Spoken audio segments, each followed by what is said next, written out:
Honored guests, this is a great honor for me personally, but it's also a great honor for the players that I coached. First of all, thanks to Kelly, Craig, Lanny, Jeff, and the selection committee for considering me for this great honor.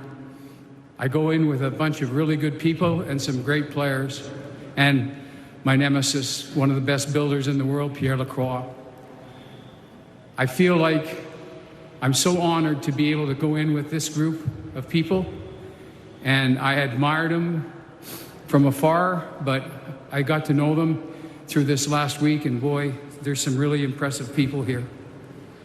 I'd like to thank Karina for your support, my family for your support, and my close friends that made the trip to come here. It means the world to me.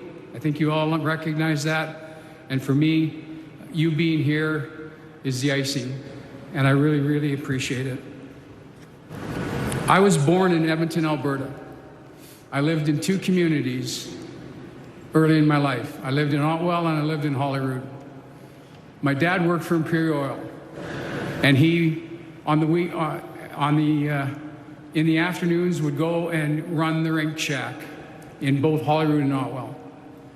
And I tagged along every day. I came from school to the rink, and that's where I learned to live at the rink. I helped him pull hose, I helped scrape the ice, I helped edge the ice. I was with him every day. And it gave me a great appreciation. My dad also coached the midget and the juvenile team in both Holyrood and Otwell. And I followed him around in all of his journeys, and I really, really learned a lot. My heroes growing up were not players, they were coaches. I sat in what were supposed to be coaches' rooms that looked like broom closets. In my early years, we always went on Saturdays to the Edmonton Gardens to watch the Junior B Red Wings, the Edmonton Oil Kings, the Edmonton Flyers practice. And it was the highlight of my day, a highlight of my week, to be able to go and sit in and listen to those coaches. I grew up with a staff, with a class of coaches that really taught me a lot, and that included Claire Drake, George Kingston, Dave King, and my best friend, Wayne Fleming. Those gentlemen taught me so much about hockey, and later on, to my hero, Glenn Sather and John Muckler. You guys brought it to a whole other level. But what I learned working with those people was that you got to give back. And as hard as it is and as difficult it is, you got to give back. And they taught me a lot, they helped me a lot, but before anything, they said, if you're going to take this information, you got to pass it on. And I've really taken that mantra, and hopefully I've helped some coaches along the way, because these people helped me immensely. For me, the support of the communities I coached in means the world to me. I've built some great relationships in some small towns, and we've had a blast together. But that support for me was the thing that, my fuel. Feeling that from the community really helped me. I started in Sherwood Park minor hockey. I coached midget hockey for 12 years. And I needed, for me, one thing I learned very early in life as a coach, I was a really lousy manager. And I needed to find somebody that could work with me. In my first 12 years in Sherwood Park, I had Chuck Gale and Phil Clark. Those two gentlemen were managed the hockey club so I could coach and take risks. And I can't thank those two enough for giving me the chance to do what I love most. I had the backing of the board in Sherwood Park. People like Nelson McBride, Max Callahan, Ryan Mosbeck, and Bob McGill. Those folks had my back, and they allowed me to become the coach that I became, because I was able to take risks, because I knew I had the support of minor hockey behind me all the time. When I moved on to coach for a living in Kamloops in the Western Hockey League, it was a love affair with that city. I love that city, I love the people in it, but I was really, really out of my element. I was a midget coach coming to the major junior program. In 12 years coaching midget hockey, we had one fight. In my first exhibition game in Kamloops, at the 10-minute mark of the first period, there was me and the spare goalie left. And it was, Dorothy, you're not in Kansas anymore. And it was an eye-opener. The second exhibition game was a road trip. And I had coached minor hockey, and like we all know, you get in your car and you go home. Your dad or your mom drive you. If you're lucky enough to have your own car, you drive yourself back. Well, that was my only thought that I had when I came, because I didn't even know very much about the Western Hockey League. And I remember we were playing in Kelowna, and we lost. On the way out of town, I asked the bus driver to stop at the 7-Eleven. I ran in, picked up a hoagie, jumped on the bus, and I could hear murmuring in the background. Next day, front page of the newspaper.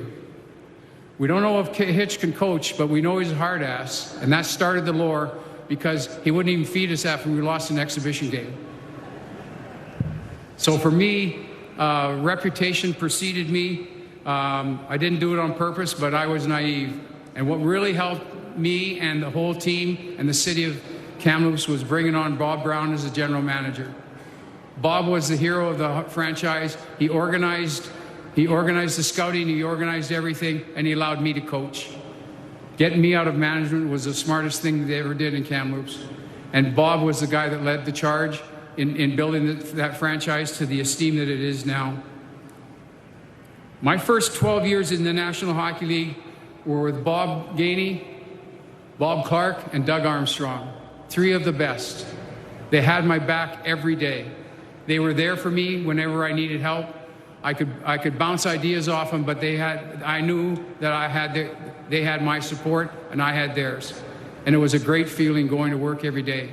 Doug Armstrong and I have been together for 20 years now. He's a great friend. We see the game the same way, and he means the world to me.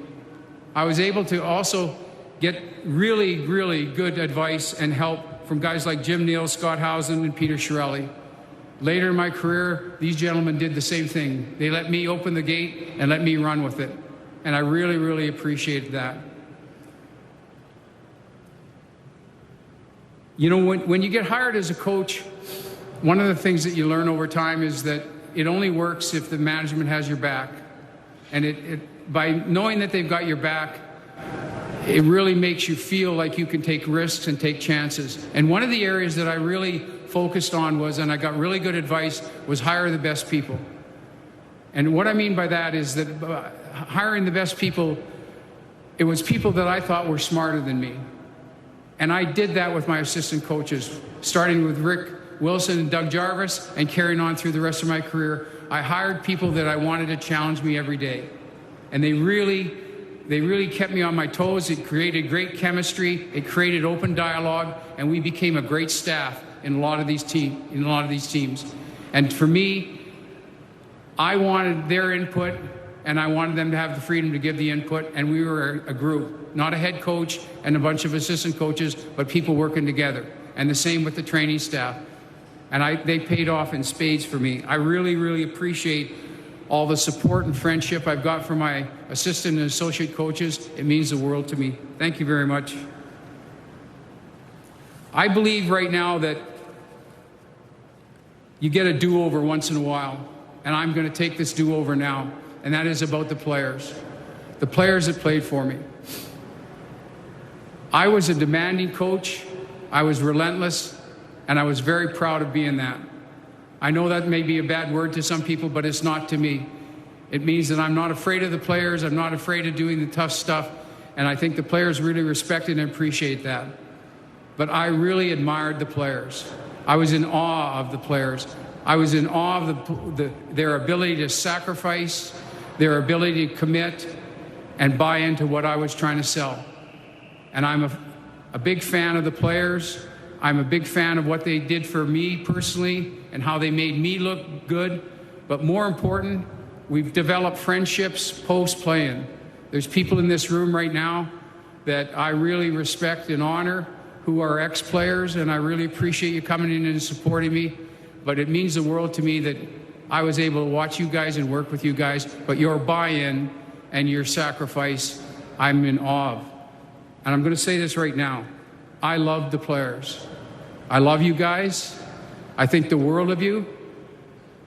You're something that every time I come to the rink, like I said, I feel like I'm in a special place because you guys went through the wall and we accomplished a lot of great things with a lot of good teams.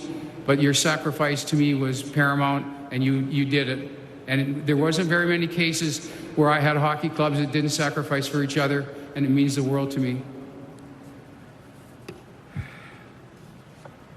I wanted to just talk about a couple of things that really matter to me before I close up here. I had a young fella in 1982 that was a great hockey player, and he had problems. He had problems off the ice.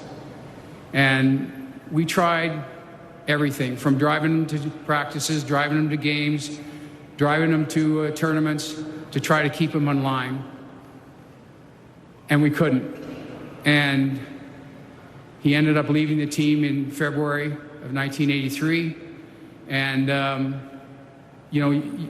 I moved on, everybody moves on, and you wonder where it goes from there. I got a letter given to me 3 months ago, and the letter was written in 2016, but it got given to me 3 months ago. And that letter said that I'm married, I have a child, and I'm doing well. I've got a full-time job. And Hitch, I just want to thank you. You turned it around for me. You made me accountable. It kept coming back, and I got off the drugs, I got off the booze, and I came back, and I'm really happy with my family. And it made me think, with the players, and if you're coaching out there, they're worth it. You got to try everything you can to bring them along, because they're worth it. And this is just a perfect example for me of staying with it. We tried everything, and at the end, this person appreciated it beyond belief and turned his whole life around. And that, to me, that's coaching. And that really is an important part of what our jobs are. Last point for me is hockey's given me a great life. When I look around this room, I've got friends in this room, friends for life. People I spend the summers with, people we go on crazy junkets to far out bars to discuss hockey. And it's given me a life that I could have never imagined. It's given me friends that I can count on and hopefully can count on me. I feel like I'm the luckiest guy in the world. Thanks very much.